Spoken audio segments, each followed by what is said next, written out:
everyone, welcome back to my channel. It is Sunday and that means it's time for me to tell you what I've been watching over the past week, including what I've seen at movie theaters, at home on streaming, on physical media that I've seen before, and also those cheesy Velveeta reality shows that I just cannot get enough of. They're so cheesy delicious. They're so good.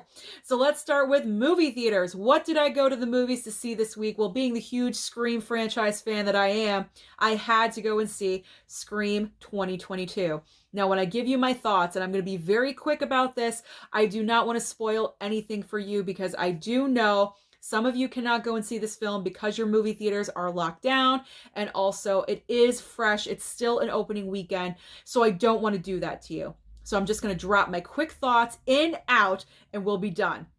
So Scream 2022 is a solid entry in this franchise. I was hearing a lot of buzz about this film before going to see it. A lot of people were saying this was the best Scream film since the original. It's up there. It's not the best. It's not perfect, but the perfect word to describe it is solid. So here are some high points that I will let you know about. The opening sequence. It was fantastic. It was original, but yet familiar at the same time. And it did have an emotional pull that brought you right into the rest of the movie. So I highly enjoyed the opening sequence. The kills. We all know that the Scream franchise is known for the kill factor, but the kills in this movie, they are bloody and they are brutal.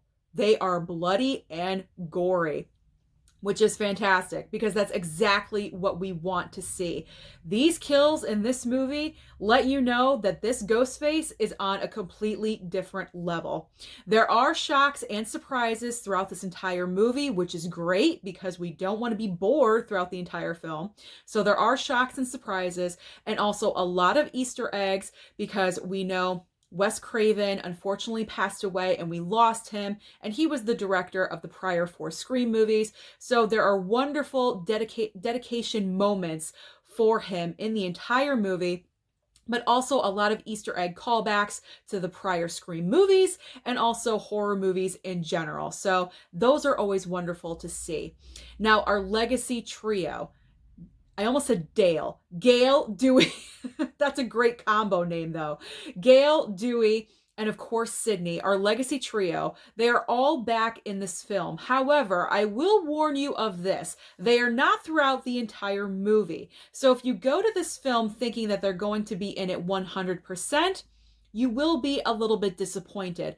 They're in there, but they are not in the entire movie. The movie focuses more on like the next generation of kids because I'm thinking they are going to make more Scream movies, but they're most likely going to move forward with the brand new generation of kids because let's be honest, the legacy trio cannot keep making Scream movies for the rest of their lives.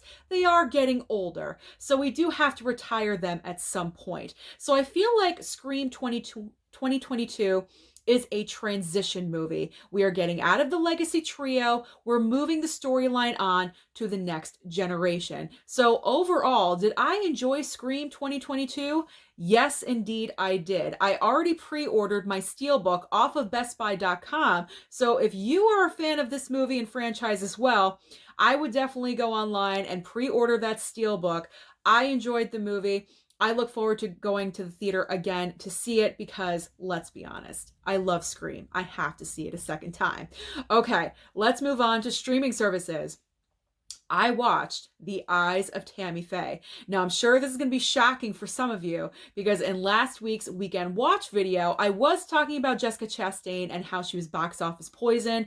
I don't want Jessica Chastain to be box office poison. I enjoy her. I think she is talented, but for some reason, she just is not able to open up a movie to big box office numbers. I'm not really sure the reason why, so I don't want you thinking I hate Jessica Chastain. I don't. I want her to succeed, and I loved her in The Eyes of Tammy Faye. Now, the main reason I watched this movie is because I do enjoy biopics, and I wasn't going to pick up The Eyes of Tammy Faye as far as physical media goes, but I think I will now after watching the movie just to add it into my biographical collection that I have on physical media.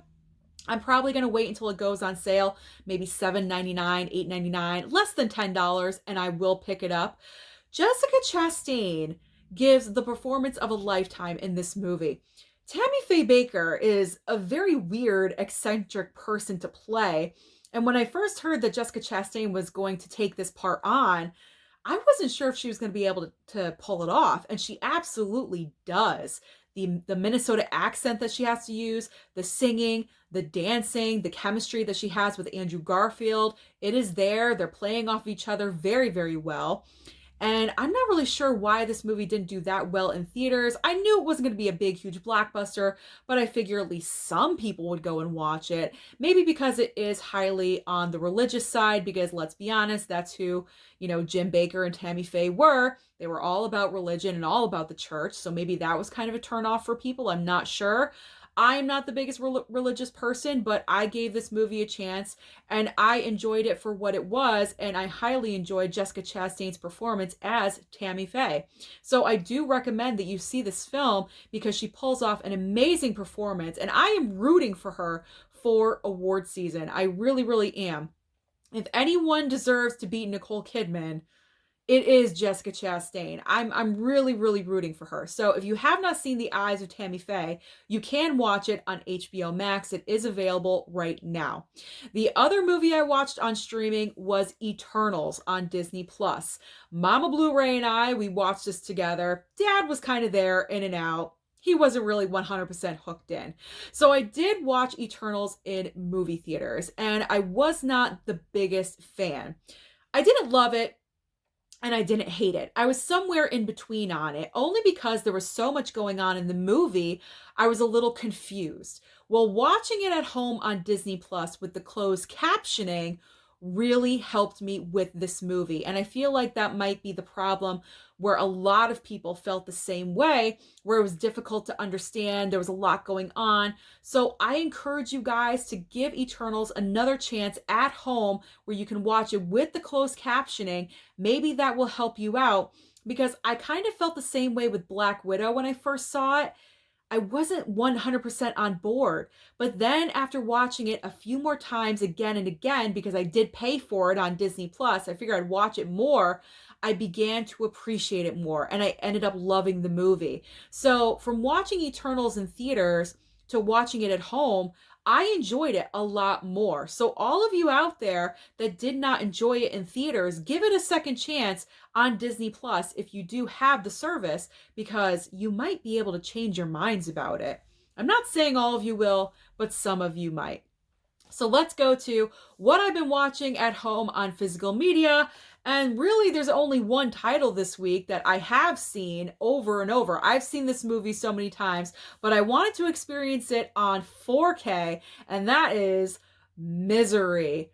This 4K transfer is one of the best that I have seen. Probably definitely the best of the past year of 2021. This 4K transfer was so clear and so crisp. It was unbelievable to watch it. It was like, wow, I've seen things that I've never seen before. And obviously that is the point of 4K. So I highly recommend Misery on 4K. This is just an outstanding movie in general. Kathy Bates won the Oscar for this performance. She is phenomenal. James Caan, I love this movie. I never get bored of it. It is such a classic. So pick it up. Get the 4K. You will enjoy it. So as far as tacky reality, what have I been watching over there? Well, of course, I love my Real Housewives. So I've been watching The Real Housewives of Salt Lake City, the continuing saga of Jen Shah and what is happening with her legal battle. Then we have The Housewives of Orange County, where I just love Heather Dubrow. She does not take any crap from anybody. And then I started watching 90 Day Fiance before the 90 days. So that is everything that I've been watching over the past week. Let me know down below what you've been watching. Don't forget to like and subscribe, and I'll see you next time.